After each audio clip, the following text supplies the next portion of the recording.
I'm gonna do a take on a bean and sweet potato chili that I like. So I've got my chili powder, some garlic and onion. In this case, I'm peeling it. It's kind of a preference. You can choose to do it if you want. But I'm gonna peel and cube it and then get it all in a pot together. And just lob off one little end right there so now you have a stable thing to work with. And then I'm just gonna run my knife through. And you don't have to be precise. You just want everything to be roughly the same size so that it cooks around the same time. Had a leftover little bit of onion, so that's perfect. Always try to remember if you've got an onion going so you don't have to start a new one.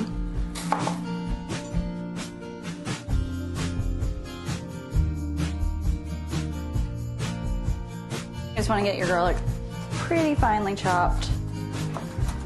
It's really going to melt down and create that flavor base though. So to get everything started, we're going to go with our aromatics first. So a little olive oil, heat that up, add in the onion and garlic, let those sweat down, and then we'll go in with the things that need a little more time to cook. So in this case, it's the beans and our hero, the sweet potato.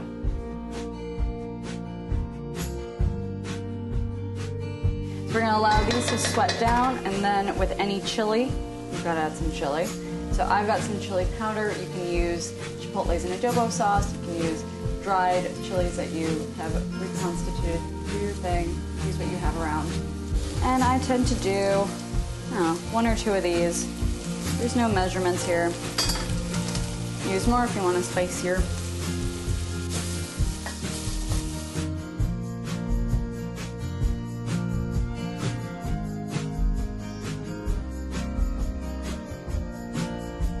Now that everything's in, give it a really good stir, and then we're gonna go in with the liquid.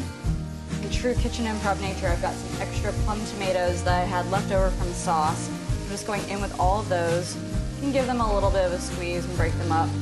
And if you don't already have tomatoes in your fridge, just feel free to open up a can if you wanna make this. And then just a little trick, this is good stuff, don't waste it. I've heated up my kettle so that I have hot water so that it doesn't stop the cooking process.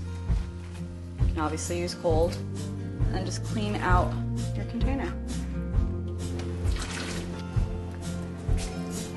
Now that everything's in, I'll come back later, taste, adjust the seasoning. There's enough salt and pepper right now to get it going.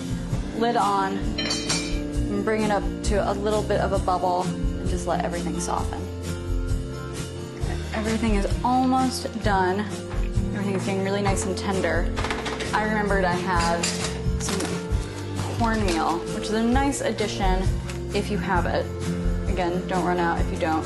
Just a few handfuls of this thickens it up nicely. I'm gonna leave the lid off, nice slow heat, and just allow it to simmer away a little bit more.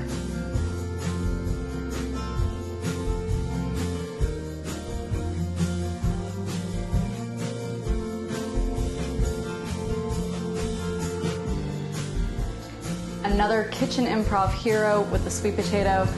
Get it into a pot with some tomatoes, cornmeal, some spices, and beans, and you've got yourself a great chili. Let me know if you're gonna give this a go. Pop any questions below, and I will see you next week.